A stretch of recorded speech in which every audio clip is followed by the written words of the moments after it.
Hi everyone, welcome back. I hope you all had a great weekend and you're ready to get back to work. For those of you who made introduction posts last week, I made sure to comment on those, so go check those out. I also commented on all of your findings posts and your infamy posts, so go read those comments. I will talk more about them tomorrow and the next day, just because we're doing similar stuff and I'm not going to spend time on them today. Today is going to be more of an introduction day to September 11th. So on September 11th, 2001, 4 U.S. commercial air flights were hijacked by members of an extremist group known as Al-Qaeda. One of the planes was crashed into the Pentagon. Another plane crashed in a field because the members of the flight tried to overtake terrorists, so that plane never actually reached its target. And there are a lot of theories as to where that target was, but nothing's really for sure at this point. And then finally, there were 2 planes that crashed into both of the World Trade Centers, the 2 towers that made up the Trade Center. This is kind of hard for me to talk about because I was alive when it happened. I remember it like it was yesterday, actually. I'm 21 years old now, and it happened when I was in the 3rd grade. And coincidentally enough, I was homesick that day.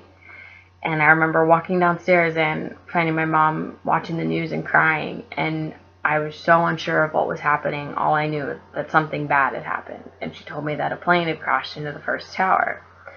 And there was a lot of confusion because it seemed like a freak accident.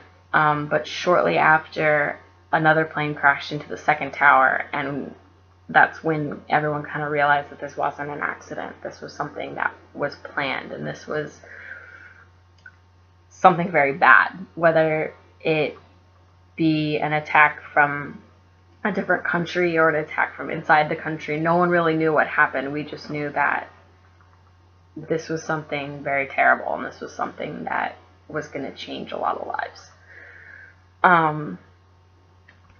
So now that you've heard a little bit about my experience, I ask that you all click the link below. It's going to take you to a Scholastic article, which is written by a student who was 11 on the day of the attacks.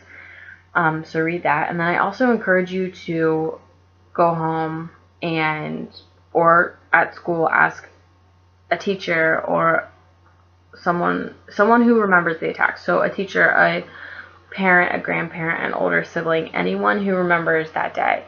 And just kind of get a feel for what they remember and what happened with them and their emotions with the day. Since you all have I'm sure you all can find kind of a personal resource, I think it would be really beneficial for you all to talk to them and see what they have to say about it. You're not posting anything for today. I would just recommend that you all kind of independently take notes because you will be posting tomorrow.